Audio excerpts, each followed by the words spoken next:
And great question. And when it comes to those, situations and cases, that's where we have to change the methodology and work with a team to manage the condition, right? How can we help the person how can we help the person avoid it getting worse, but also how can we help that person access the medicine that they need or the treatments that they need at a more affordable price? Yes, we can't take away that that person has that medical condition, but what can we do to improve their quality of life and to make it more affordable? Because ultimately it comes down to the quality of care a person is receiving, right? And this is where a lot of the challenges come within the industry, is how do people know what is quality care, and how do people know where should they go to Mhm. get surgery or to get physical therapy, right? So that's part of our process, is showing them, these are the best in class, hospitals or medical treatment centers for knee surgery, for shoulder surgery, for X, Y, and Z, because of the health outcomes, right? The better quality provider you go, the better their health outcome, the better that is in the long run for you. Wow. So if, as an employer, Mhm. it may seem that, is there a way that that employer can look at it and say, well, it seems that I will save more money if I have less people with pre-existing conditions, or a certain type of people that's bringing more to the table, or different challenges, however we want to explain it, health challenges, but maybe leaving out a lot of great talent on the table. How how do you share with them that this is not a way to separate, you know, certain sectors of the health population? Mhm. How do you help them to make a decision that's inclusive? Because we just talked about, being inclusive, being inclusive, and understanding that, and that could be in anything, including health, right? How do you help the person see that it's supporting everyone? Definitely. And part of the approach that we do, the biometric blood screening, we then combine that with the claims, history of a person. So that gives us a new data set where we're able to see the current and potential health risks of a person. None of this is shared with the employer because of HIPAA Hmm. and the different laws and regulations, right? So the work we do is with the employees themselves. But what that does in the long run, it helps to stratify the risk, right? If you have Hmm.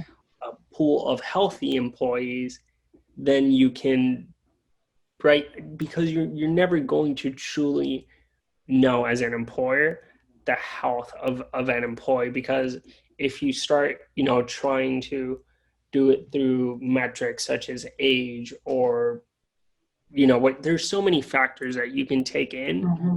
but those don't really tell you the health of a person, because each human body is so different and the Hmm. way that they work are different.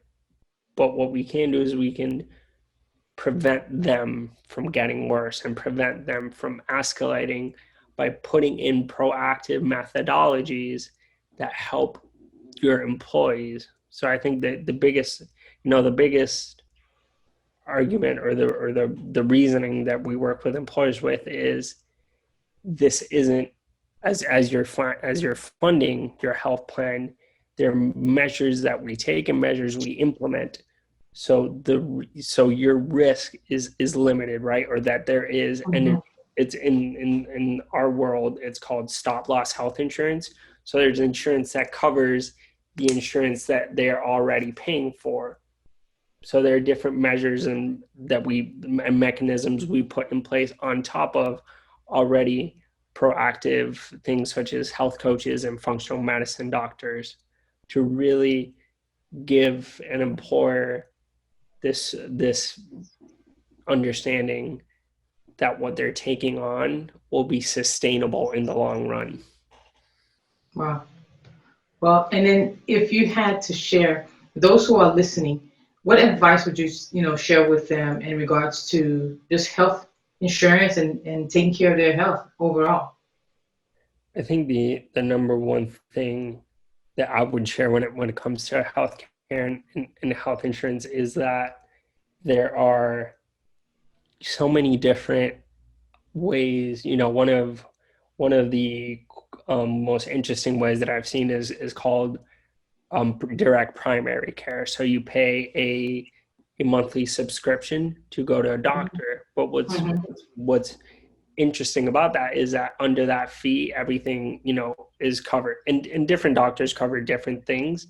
But I know a lot of people and if that have a direct primary care doctor, and they can text their doctor, and by developing those relationships with the medical professionals in your life, you're able to really Get the best care. impact your health, right? Because one of the things that I tend to see is we tend to be driven by what was the last symptom we had when we go to the doctor, right? If I haven't been sick in the past couple of weeks, I'm going to tell my doctor I'm the picture of health, even though my knee may be bothering me, but that day wasn't bothering me, or my shoulder, or whatever it may be, right?